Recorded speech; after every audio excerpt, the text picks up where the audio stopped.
আসসালামু আলাইকুম রহমতুল্লাহি ওবরকাতুহু। সম্মানিত দর্শক, বাংলাদেশে এই মুহূর্তে যদি সবচেয়ে আলোচিত কোনো শব্দ থাকে, সেই শব্দটি হলো চাঁদা, চাঁদাবাজি।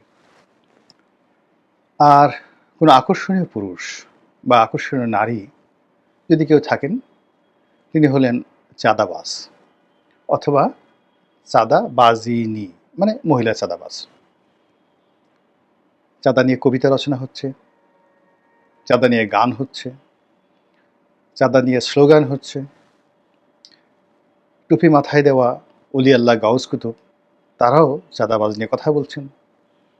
আর যারা চাঁদাবাজ তারাও কথা বলছেন, এবং যারা চাঁদার সম্রাট তারাও চাঁদা নিয়ে কথা বলছেন। এবং এই মুহূর্তে এই চাঁদার যে বিষয়টি, এটিকে জনপ্রিয় করার জন্য আমাদের সামাজিক মাধ্যমে অনেকে সেই যে রূপচাঁদা মাছ, সামুদ্রিক রূপচাঁদা মাছ, তো সেই রূপচাঁদা মাছকে জাতীয় মাছে পরিণত করার চেষ্টা করছেন। অনেকে বলছেন এটা অমুকের প্রিয় খাবার, মানে রূপচাঁদা প্রিয় খাবার।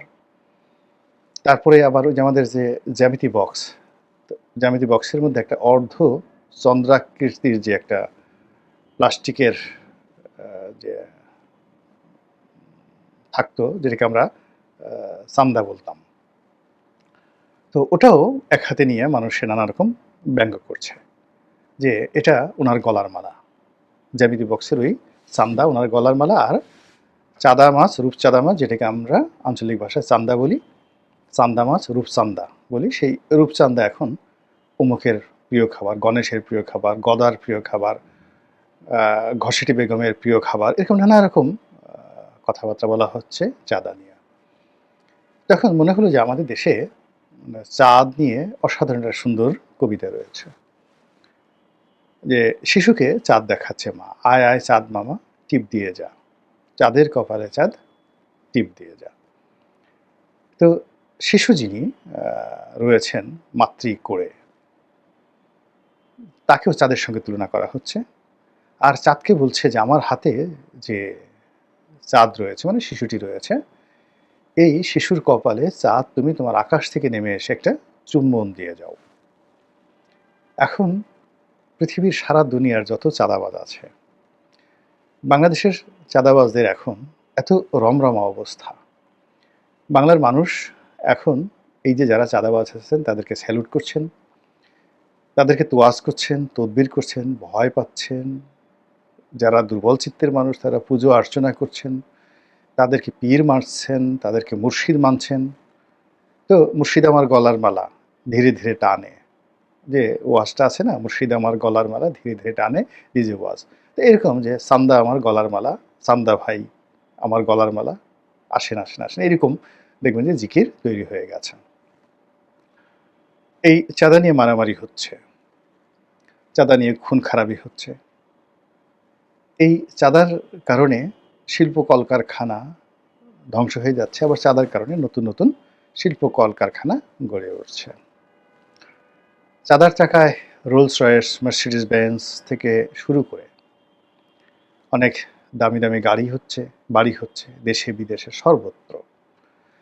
ফলে আমাদের এই চাঁদাবাজদের মধ্যে যে কমিউনিটি, এই কমিউনিটি হলো, ধরেন একেবারে স্তর আছে, যারা একেবারে ছোট চাঁদাবাজ তাদেরকে বলা হয় চাঁদাবাবু বা চান্দাবাবু।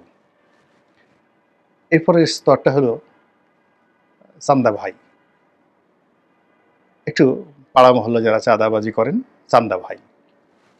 তো চান্দা ভাইয়ের যে বড় নেতা, দেখা গেল তিনি চান্দা কাকু। তো চান্দা কাকু, আর সবচেয়ে যিনি গ্যাংস্টার তিনি হলেন চান্দা বাবা বা চাঁদা বাবা। এখন এই চাঁদা বাবাদেরকে নিয়ে, চাঁদা বাবাদেরকে নিয়ে চান্দা ভাইদের, চান্দা কাকুদের, চান্দা বাবুদের যে উন্মাদনা, যে সিন্ডিকেট, টেকনাফ থেকে তেঁতুলিয়া পর্যন্ত গড়ে উঠেছে গত 11 মাসে। এবং এই সিন্ডিকেটের মধ্যে বিভিন্ন গ্রুপ রয়েছে। আকাশে যেভাবে তারকাপুঞ্জদেরকে নিয়ে নীহারিকা রয়েছে, গ্রহাণুপুঞ্জ রয়েছে, গ্যালাক্সি বা মিল্কওয়ে রয়েছে, তেমনি এখন বিভিন্ন রাজনৈতিক শক্তি, অরাজনৈতিক শক্তি, যারা অস্ত্রবাজি করেন সে অস্ত্রবাজি, আন্ডারওয়ার্ল্ডের যারা ডন, সবাই এরকম আলাদা আলাদা একটা চাঁদার বলয় তৈরি করে ফেলেছেন। এবং একটি চাঁদার গ্যালাক্সি আরেকটি চাঁদার গ্যালাক্সির সঙ্গে সংঘর্ষে জড়িয়ে পড়ছেন। দূর থেকে আমরা যেভাবে মহাকাশের যে ছায়াপথ বা গ্যালাক্সিকে দেখি, আমরা বাংলাদেশের মানুষ এই চাঁদা সিন্ডিকেটদেরকে দেখছি এবং এক চাঁদাবাজ আর এক চাঁদাবাজকে অসাধারণ সুন্দরভাবে গালাগাল দিচ্ছে। এবং সেই সকল গালাগালিতে যে ভাষা, তারপর যে জেহান, যে শক্তিমত্তা এবং একে অপরকে ছোট করার, একে অপরকে বড় করার, একে অপরকে দমন করার, একে অপরকে কবরে পাঠানোর যে চান্দা মাকড়া যে ব্যাটারি আছে, একসময় বাংলাদেশের খুব জনপ্রিয় ব্যাটারি ছিল চান্দা ব্যাটারি। কোহিনূর শিল্পগোষ্ঠী এই চান্দা ব্যাটারি ব্যবহার করতেন। তো এই চান্দা মার্কা ব্যাটারির যে যন্ত্রণা, দাপট, লাইট, এটা বাংলাদেশকে রীতিমতো তছনছ করে ছেড়ে দিচ্ছে। আর এর ফলে কি হলো, রাজনীতির যারা বড় বড় মশহুর ব্যক্তি, তারা একে অপরকে কিভাবে চান্দাবাজ বলে গালি দিচ্ছেন এবং কিভাবে তাদেরকে ঘায়েল করছেন, তারা গত আমরা কয়েক সপ্তাহে দেখেছি। তো এই যে চান্দা সংক্রান্ত যে অর্থনৈতিক কর্মকাণ্ড, এটিকে আমরা এতক্ষণ যা কিছু বললাম কল্পনা, সেই কল্পনার জগৎ থেকে আমরা যদি বাস্তবে নিয়ে আসি, তাহলে ধরুন চরমোনাই পীর সাহেব, জামাত, এনসিপি, তারপরে বিএনপি, তার সঙ্গে সঙ্গে আরও অনেক ছোটোখাটো যারা দল রয়েছেন, যারা ওইভাবে সন্ত্রাস করতে পারেন না, কিন্তু তারাও চাঁদা কালেকশন করেন। এই যে চাঁদাবাজি, সেই চাঁদাবাজির মধ্যে যে প্রতিযোগিতা শুরু হয়ে গেছে যে কে কত বেশি কালেকশন করতে পারে এবং কতটা ইউনিক উপায়ে এই চাঁদাবাজি তারা করতে পারেন, ওটার উপরে এখন তাদের সফলতা নির্ভর করছে। যেহেতু বিএনপি সবচেয়ে বড় দল, ফলে এই সিন্ডিকেটে তাদের অংশগ্রহণ বেশি থাকবে। দলের মধ্যে ভালো মানুষও যেভাবে আছে, মন্দ মানুষও যেভাবে আছে।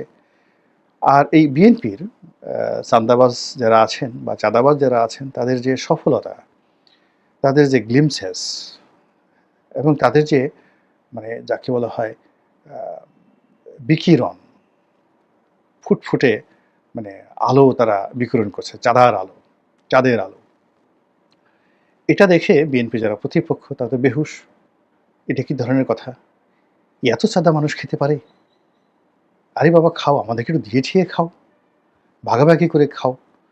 তা না করে তোমরা একটা পুরোটাই খেয়ে ফেলছো, আর একবারও আমাদের কথা চিন্তা করছো না। নিজেরা চাঁদাবাজি করে নিজেরা মরে যাচ্ছ, আর আমরা যে চাঁদা না পেয়ে মরে যাচ্ছি এই দৃশ্য তোমরা ভাবছো না। ফলে কি হলো, বিএনপিকে, যারা বিএনপির ভালো মানুষ তাদেরকে সহ একেবারে বিএনপি যারা শীর্ষ নেতৃবৃন্দ রয়েছেন, তাদেরকে এই চাঁদা সিন্ডিকেটে জড়িয়ে কলঙ্কিত করার জন্য বিএনপির প্রতিপক্ষ যারা আছেন তারা মাঠে নেমে গেছেন। অন্যদিকে বিএনপি যখন এই বদনাম দুর্নামে একেবারে ক্ষত বিক্ষত, ঠিক সেই সময়টিতে তারাও তাদের প্রতিপক্ষ তাদেরকে চাঁদাবাজ বানানোর জন্য নানা রকম যাকে বলা হয় ন্যারেটিভ তারা তৈরি করে ফেলেছেন। তাদের বক্তব্য হলো চিনি চিনি চিনি, মুখে দাঁড়িয়ে আছে, কিন্তু তলে তলে তুমি চাঁদাবাজি করো, তুমি গরিব মানুষদেরকে ভুলিয়ে ভাপিয়ে তাদেরকে জাহান্নামের ভয় দেখাও, শয়তানের ভয় দেখাও, তারপরে শেষে তাদেরকে জান্নাতের লোভ দেখাও, লোভ দেখে তাদের কাছ থেকে চাঁদা কালেকশন করো এবং সেই চাঁদা দিলে তুমি তাদেরকে ফু দাও, চাঁদা না দিলে ফু দাও না। এগুলোকে আমরা বুঝি না। এবং তোমরা জিকির করো, আশকার করো, মাহফিল করো, যা কিছু করো, সব কিছুর মূল্যে রয়েছে চাঁদাবাজি। এবং সেই চাঁদাবাজিকে তোমরা হাদিয়া বলো, সেই চাঁদাবাজিকে তোমরা আরও অনেক কিছু বলো, কিন্তু আলটিমেটলি তোমরা চাঁদাবাজ। ফলে তোমরা যেভাবে আমাদের গোপন অঙ্গে বাঁশ ঢুকানোর চেষ্টা করছো, আমরাও ছাড়বো না, আমাদেরও বাঁশ আছে। দরকার হলে বাঁশ আমদানি করব, জাপান থেকে আমদানি করব, তারপরে চায়না থেকে আমদানি করব, এমন পিচ্ছিল বাঁশ কোন জায়গাতে যে ঢুকিয়ে দেবো টেরই পাবা না। ফলে কি হচ্ছে, এই যে চাঁদা নিয়ে যে রেষারেষি, চাঁদা নিয়ে যে পাল্টা অভিযোগ, এর মধ্যে দ্বিতীয় স্তরে মানে এক পক্ষ অপর পক্ষকে বাঁশ দেওয়ার জন্য তারা দরকার হলে বাঁশ আমদানি করার জন্য এলসি খুলে ফেলেছে, এবং তার কিছু নমুনা আমরা রাজপথে দেখতে পাচ্ছি গত ২৪ ঘন্টাতে। এরপর অন্যান্য যে রাজনৈতিক দল, যেমন ধরুন জামায়াত ইসলামী, এখন তারা ওই রশিদ দিয়ে তারা বিভিন্ন মানুষের কাছ থেকে সাহায্য নেয়। তো উপরে লেখা আছে বাইতুল মাল। বাইতুল মাল, আমাদের দেশে মাল শব্দটি একটা সময় খুব যাকে বলা হয়, যদি আপনি ধর্মীয় দৃষ্টিকোণ থেকে চিন্তা করেন, মাল মানে সম্পদ। কিন্তু যেহেতু এখন যেভাবে গালাগালি হচ্ছে, তারেক রহমান সাহেবকে গালি দিচ্ছে, তো গালি দিচ্ছে, তার যে একটা ঢ্যাস মেরে দেওয়ার চেষ্টা করা হচ্ছে। তারপরে তারেক রহমান সাহেব একজন সুপুরুষ, তাকে নারী বানিয়ে তাকে নারীর অঙ্গের সঙ্গে তুলনা করা হচ্ছে, বলা হচ্ছে তারেক রহমান দন্তের সয়কারের সা। এটা এখন জনপ্রিয়, আর বলার দরকার নেই। মানে এই শব্দটি বলে মূলত তারেক রহমানের লিঙ্গান্তর ঘটানো হচ্ছে, মানে তাকে পুরুষ থেকে নারীতে রূপান্তরিত করা হচ্ছে, যে ও কিসের ড্যাশ, মানে এমন একটা ড্যাশ যেটা পুরুষের থাকে না, নারীর থাকে। যদি তারেক রহমানকে কোনো পুরুষের যে চিহ্ন রয়েছে, পুংলিঙ্গ রয়েছে, এটার সঙ্গে তুলনা করা হতো, এটা তার জন্য অসম্মানের বিষয় হতো না, কিন্তু তাকে নারী অঙ্গের সঙ্গে তুলনা করা হচ্ছে। তো এই যে জায়গাগুলো তারা করা হচ্ছে মূলত বিএনপিকে বাঁশ দেওয়ার জন্য। আর বিএনপি তো বসে থাকবে না। বিএনপি এখন যারা তারেক রহমান সাহেবকে বাঁশ দিচ্ছেন, বিএনপিকে বাঁশ দিচ্ছেন, তাদের জন্য আরো বড় বড় বাঁশ এনে মানে মানে অসাধারণ সব কথাবার্তা বলে তারা রাজপথ গরম করে ফেলছেন। তো ফলে কি হলো, ওই যে মাল বলতে যে সম্পদ বোঝায়, সেই মালটা আর সম্পদের মধ্যে নেই। মাল বলতে আমাদের দেশে যা বোঝায়, এখন এই জামাতের বাইতুল মালকে সেই মালের সঙ্গেই লোকজন তুলনা করা হচ্ছে। এখন বাইত শব্দের অর্থ কি? বাইত শব্দের অর্থ ঘর। যে ঘরের মধ্যে মাল জমা করে রাখা হয় সেটা হলো বাইতুল মাল। তো জামাত যেটা করেছে সেটা হলো ইসলামের সেই যে খিলাফত যুগে রাজ্যের যে ট্যাক্স আদায় করা হতো এবং যেটি রাজ্য পরিচালনায় বা রাষ্ট্র পরিচালনায় ব্যয় করা হতো, এর অতিরিক্ত অর্থ যেটি থাকতো, যে অর্থ জনকল্যাণের জন্য ব্যবহার করা হতো, যেমন প্রধানমন্ত্রীর ত্রাণ ভাণ্ডার, এইরকম যে মুসলিম খেলাফতের ত্রাণ ভাণ্ডার ছিল, ওটার নাম ছিল বাইতুল মাল। তো সেই বাইতুল মালের মধ্যে নগদ অর্থ থাকতো, রুটি থাকতো, আটা থাকতো, খেজুর থাকতো, যার যেভাবে প্রয়োজন ওভাবে খলিফার নির্দেশে বা যিনি বাইতুল মালের রক্ষক তিনি সেভাবে বিতরণ করতেন। এরকম একটা মহৎ উদ্দেশ্যকে তারা সামনে রেখে তারাও একটা বাইতুল মাল তৈরি করেছে। এখন সেই বাইতুল মালে তাদের রুটি, যব, খেজুর এগুলো আছে কিনা জানি না, তবে আধুনিক যেহেতু প্রযুক্তি, তারা সেই বাইতুল মালে টাকা কালেকশন করে, টাকা কালেকশন করে রসিদ দিয়ে টাকা কালেকশন করে। এখন সেই বাইতুল মালের রসিদ, টাকার রসিদ, এইগুলোকে নিয়ে বিএনপি খুব যাচ্ছে তাই ভাষায় কথাবার্তা বলছে যে এটা কার মাল এবং এই মালটা কিভাবে সংগ্রহ করা হয়েছে। এই মালটা যে ঘরের মধ্যে রাখা হয়েছে, সেই মাল যেখানে রাখা হয়েছে সেটি কি মালসার মধ্যে রাখা হয়েছে? আপনারা তো মালসা জানেন, যে গ্রামে হাজাল, মালসা এগুলো আমাদের আঞ্চলিক ভাষা। তো এটাকে উত্তপ্ত যে ভাণ্ড, মাটির ভাণ্ড, এটাকে বলা হয় হাজাল। আর সাধারণ যে সকল তরল পদার্থ রাখা হয় সেটাকে বলা হয় মালসা গ্রামে। এখন বিএনপির যারা লোকজন আছে, যে এই যে সারা বাংলাদেশ থেকে যে জামাতের লোকজন মাল কালেকশন করছেন, এই মাল তারা সবার কাছে কালেকশন করছেন, নারী, পুরুষ, আবাল, বৃদ্ধ, বনিতা, ধনী, দরিদ্র সবাই। তো এই মাল তারা কোথায় রাখছেন? মাল সাথে রাখছেন না হাজালে রাখছেন? তো এগুলো নিয়ে কিন্তু যাকে বলা হয় আলাপ আলোচনা হচ্ছে বা হবে, আরো নোংরা পর্যায়ে চলে যাবে।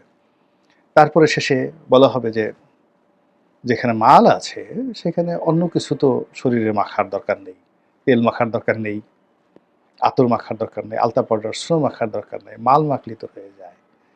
আর যারা এই বাইতুল মালের মাল কালেকশন করেন, এই মাল পার্টি, তো এই মাল পার্টি যাদের সারা শরীরে শুধু মালে ভরা, তো বুঝছেন যে বক্তব্যগুলো কত অশ্লীল, অশ্রাব্য হয়ে যাচ্ছে, যেভাবে তারেক রহমানের যাকে বলা হয় লজ্জায় স্থানে গুলোতে, গুপ্ত অঙ্গে যারা মানে কি মারতে চাচ্ছেন, ঢুকাতে চাচ্ছেন কিছু একটা বাঁশ বা অন্য কোনো কিছু।